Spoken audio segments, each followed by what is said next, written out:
Hello student. Lesson number 9 Mahatma Phule. Mahatma Phule ये भारत के बहुत बड़े समाज सुधारक थे, सोशल वर्कर थे। तो इन्हीं के बारे में इस लेसन के अंदर जानकारी दी गई है। तो चलिए देखते हैं लेसन नंबर 9 पेज नंबर 50। तो फर्स्ट पैराग्राफ देखते हैं कि इसमें उन महात्मा फुले के बारे में जानकारी दी गई है। Mahatma Phule first paragraph page number 50। महाराष्ट्रातील आद्य समाज सुधारक ज्योतिबा फुले। समाज सुधारक यानी सोशल वर्कर ज्योतिबा फुले यांचा जन्म, इनकी पैदाइश 11 एप्रिल 1827 11 एप्रिल 1827 रोजी पुण्यात झाला। तो इनका जो पैदाइश है 11 अप्रैल 1827 को पुणे के अंदर हुई।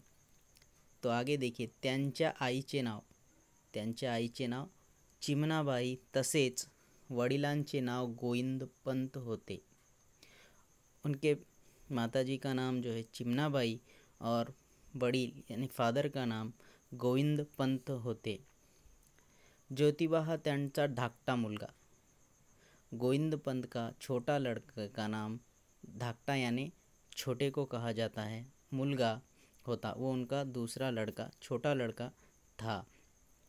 वयाच्या उम्र के 17व्या वर्षी ज्योतिबा शाळेत जाऊ लागले। उम्र के 17वें साल तक वो स्कूल को जाने लगे। ज्योतिबांनी शाळेतला ज्योतिबा ने अपने स्कूल का अभ्यासक्रम यानी सिलेबस पूर्ण करताच लहूजी वस्तादांकडून, ये लहूजी उनके वस्ताद का नाम है, शारीरिक व्यायामाचे ज्ञान संपादन केले। शारीरिक यानी फिजिकल एजुकेशन, ज्ञान यानी नॉलेज, संपादन करना यानी हासिल करना, संपादन केले।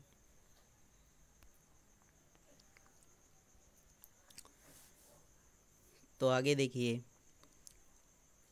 महात्मा फुले जैसे समाज सुधारक होते, महात्मा फुले जिस तरह से समाज सुधारक थे तसेच राष्ट्रसंत ही होते। वो पूरे राष्ट्र के लिए भी कार्य करते थे, राष्ट्र में भी उनको माना जाता था। त्यांना सतत वाटे, उनको सतत यानी हमेशा, वाटे यानी लगना, उनको हमेशा ऐसा लगता कि सर्वांना लिहायला, लिखने के लिए, वाचायला, पढ़ना आना चाहिए, शिक्षण घ्यावे, सबको एजुकेशन मिलना चाहिए, ज्ञान मिलावे, नॉलेज मिलना चाहिए। उनको हमेशा ऐसा लगता है कि सब लोगों को लिखना पढ़ना आना चाहिए, सबको एजुकेशन मिलना चाहिए। शिक्षण घेतल्यावरच माणसाची गरिबी दूर होते। एजुकेशन मिलने के बाद ही आदमी की गरीबी दूर हो सकती है पढ़ लिख कर। माणूस विद्येने मोठा होतो, आदमी जो है एजुकेशन से बड़ा होता है। म्हणून इसलिए आपण शिकले पाहिजे, सब लोगों को पढ़ना चाहिए असे ते सांगत। ऐसा वो हमेशा कहा करते थे कि लोगों को पढ़ना लिखना आना चाहिए, पढ़ाई से ही आदमी बड़ा होता है, उसे समझ आती है, ऐसा उनका मानना था। त्यांनी उन्होंने समाज का बारकाईने, बहुत बारीक तरीके से निरीक्षण किया, कि ऑब्जर्वेशन किया है। शिक्षण हेच, एजुकेशन यही मानस परिवर्तनाचे, इंसान के अंदर बदल लाने का एक ही प्रभावी माध्यम है, ये त्यांच्या लक्षात आहे। एजुकेशन के वजह से ही आदमी के अंदर चेंजेस आ सकती है, ऐसा उनको लगा। Next page number 51। तो देखिए फर्स्ट पैराग्राफ। तो फर्स्ट पैराग्राफ में देखिए पेज नंबर 51। ज्योतिबा हे पुणे में रहने के लिए थे। ते गोरगरिबांच्या सेवा करत, वो गरीब लोगों की सेवा करते थे। एक दफ़ा पाण्यासाठी बायका यानी बहुत सारी औरतें, मुले, बच्चे हातात मडकी घेऊन, हात में मटकी यानी पॉट छोटे से भांडे लेकर घेऊन वन हिंडत होती. वो फिर रहे थे पानी के लिए. तेव्हा फिर आगे महात्मा फुले यांनी आपल्या पाण्याचा हौद त्यांना खुला करून दिला. गरीबी अमीरी की जो दरी थी, तो उसके लिए छोटे बच्चे और औरतें कुछ पानी के लिए भटक रही थी. उनको पानी देने के लिए अपने घर का हौद वो उन्होंने उनके लिए छोड़ दिया. शेतकऱ्यावरील अन्याय, जो खेती करने वाले हैं उनके ऊपर होने वाला अन्याय वाचा फोडली. शेतकऱ्यांचे असूड हा ग्रंथ लिहिला. इन्होंने एक किताब लिखी जो शेतकरी, जो खेती करने वाले हैं, उनको किस तरह से साहूकार लोग उनका हक छीन लेते हैं, तो इस ग्रंथ के अंदर उन्होंने बताया है. त्याचप्रमाणे ब्राह्मणाचे कसब, ब्राह्मण लोग किस तरह से अन्याय करते हैं, गुलामी में किस तरह से गरीब लोगों को रखते हैं, इत्यादि ग्रंथ निर्मिती केली. उन्होंने इतने सारे ग्रंथ लिखे. तृतीय रत्न नावाचे नाटकही लिहिले. तसेच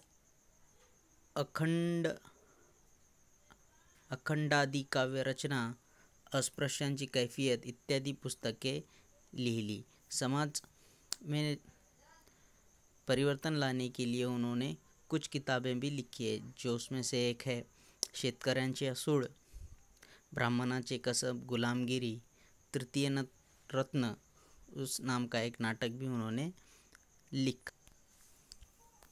तो आगे देखिए, ज्योतिबांनी सत्यशोधक समाजाची स्थापन केले.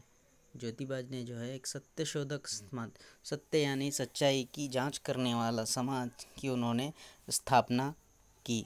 त्यांनी बऱ्याच शाळा, अनाथ आश्रम काढले. उन्होंने बहुत सारे स्कूल और अनाथ आश्रम, जिनके माँ बाप नहीं होते, उन बच्चों के लिए उन्होंने स्कूलों की स्थापना की. वृत्तपत्रे यानी न्यूज़पेपर काढली. सत्य हे सूर्यप्रकाशा इतकाच प्रखर आहे. सच्चाई ये सूरज की किरणों की तरह एकदम सफ़ेद प्रखर आहे असे ते मानत. ऐसा उनको लगता था. अविरत कार्य करणारा, अविरत माने अखंड, कंटिन्यूअसली कार्य करणारे ज्योतिराव, हाती घेतलेले व्रत, जो भी वो काम हाथ में लेते थे पार पाड़त. जो हाथ उन्होंने काम पे लिया उसको सही तरीके से उसका मकसद हासिल करते थे. स्त्रियांनी शिकावे, आगे उन्होंने औरतों की पढ़ाई के लिए भी कोशिश की थी.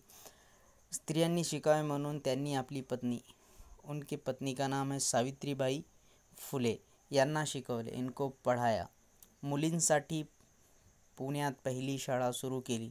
जहाँ वो रहते थे वहाँ पर उन्होंने पहली गर्ल्स स्कूल की स्थापना की. मुलींसाठी पुण्यात त्यांनी पहिली शाळा शुरू केली.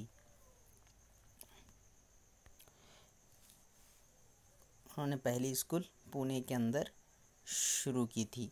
60व्या वर्षी जनतेने, उम्र के 60 साल जब हो गए वर्षी जनतेने, लोगों ने उन्हें मुंबईस त्यांचा सत्कार करून त्यांना महात्मा ही पदवी बहाल केली. मुंबई के लोगों ने उनको उम्र के 60 साल तब महात्मा यानी महान कार्य करने वाला पदवी, एक उनको पदवी बहाल की. 63 वर्ष ते चंदनासारखे जितले. उम्र के 63, बचपन से उम्र के 63 साल तक उन्होंने लोगों के लिए काम किया, उनके हक के लिए काम किया. अशा या महात्म्याचे, ऐसे इस महात्मा को अविरत कष्टाने, मतलब कंटिन्यूअस काम करने के लिए 28 नवंबर 1890 को निधन झाले. निधन यानी मरण होना, मृत्यु होने, उनका देहांत हो गया. त्यांना आपले सर्वांचे कोटी कोटी प्रणाम. उनको अपना कोटी कोटी प्रणाम आखिर में किया गया है. तो इसके नीचे कुछ वर्ड्स मीनिंग दिए गए हैं, तो देखिए और इस लेसन को अच्छी तरीके से रीडिंग कीजिए. Thank you.